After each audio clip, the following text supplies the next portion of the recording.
Hi, I'm Jay, and today I'm just updating an older video from 2015. It's the Redtail Ice Jig. Stay tuned.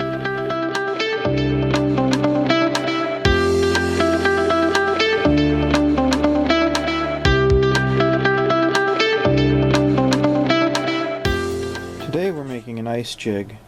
That is what I call a redtail jig. It's a variation on a crappie jig with a chenille body. We're going to use today, we're going to tie this real small. We're going to use heads that are 1/60th, and I usually tie this in 1/60 and 1/90. So we're going to begin with just our regular tools, X-Acto knife, my barber scissors, a Danville 2/0 nylon thread, hackle pliers. We'll be using hackle today that is roughly a number 10 size, though as with most of the jigs that I'll tie, mainly we're separate them into small, medium, and large, and we're not as worried like a fly tire would be in terms of size. But today the hackle's roughly a number 10. I have three different types of tinsel chenille, a gold, a silver, and a mixed color. But with this jig you could use any type of chenille, any tinsel type of chenille. So there's the black tinsel and the blues and reds, but for today we'll start with a silver for the first one, and then I'll do one of each. It's a quick jig. It's to tie. It's very easy to tie, and probably one of the more fun jigs to tie.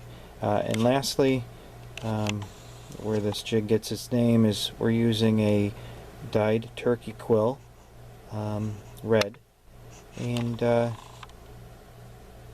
this can be it can be an inexpensive craft store kind of feather. You can get it at your local fly shops, but I think this turkey feather is just a cheap one from the craft store, and we're going to be using some of those fibers off this turkey quill. Lock our thread on and bring it back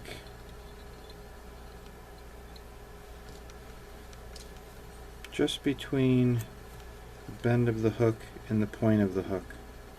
We've brought that thread back. We're going to begin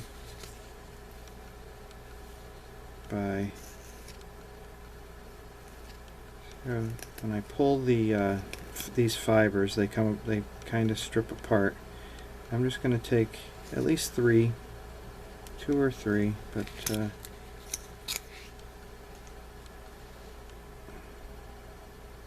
2, 3.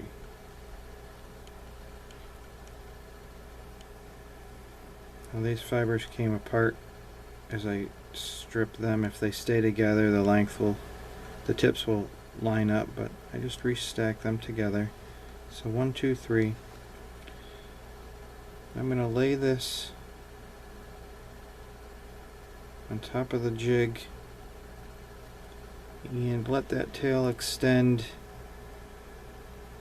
about a body length past the bend of the hook.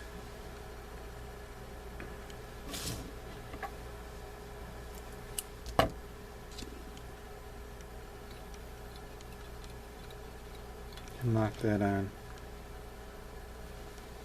So we've let that tail extend just about a body's length past the hook. And I've cut myself a piece of silver tinsel.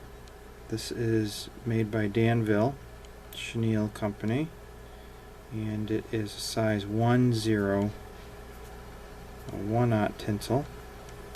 So I'll strip some of the tinsel to just expose that thread in the center so I can lock it on. and then I'll bring my tying thread all the way up to the jig head. Alright, now I can wrap my chenille body.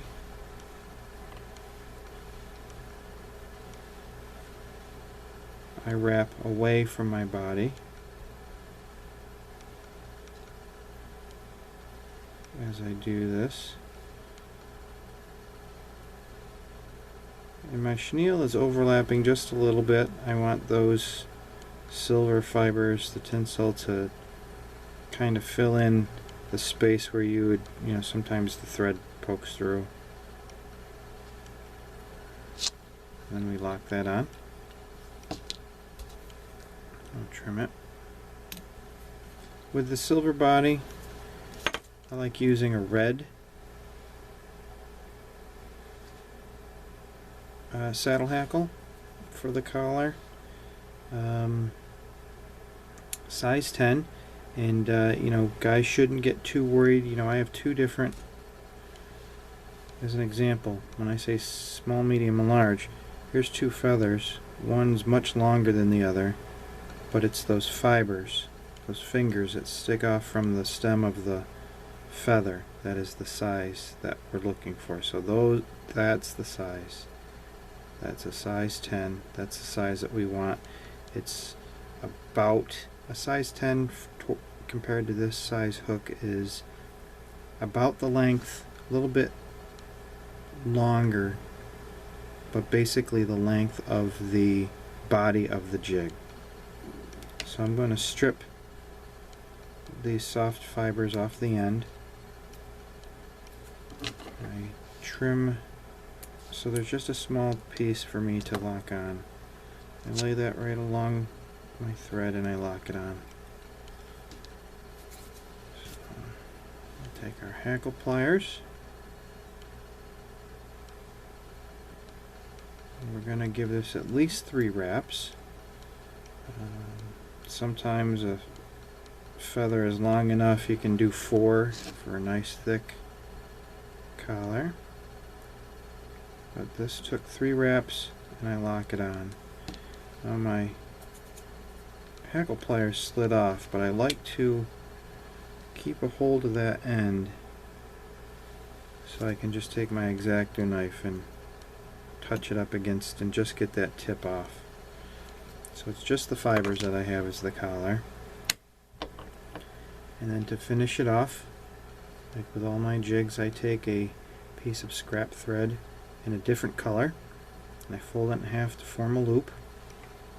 Place it underneath the thread from my bobbin and put it right on top of the jig. And for this, we can give it 3 or 4 wraps. 1, 2, 3. And now I can snip the thread from my bobbin, place it up through the loop, and draw it through.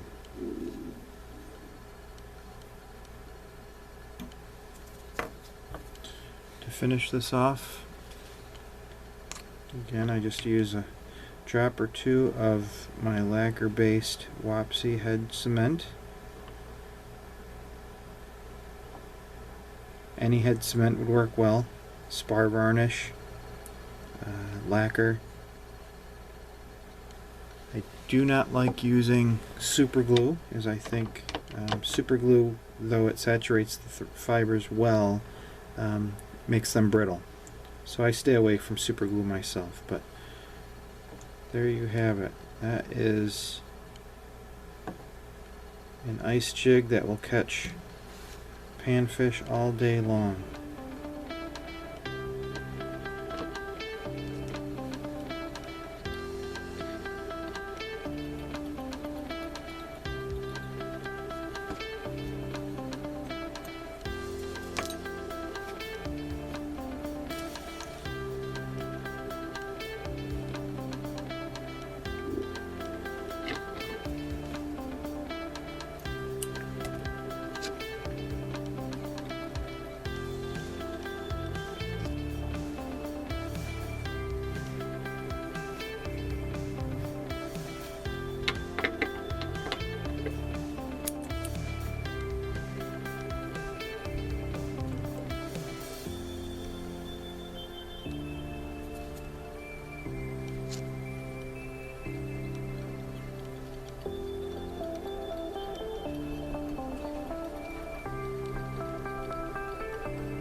And there you have it, the updated 2015 video for that 1/60th Redtail jig.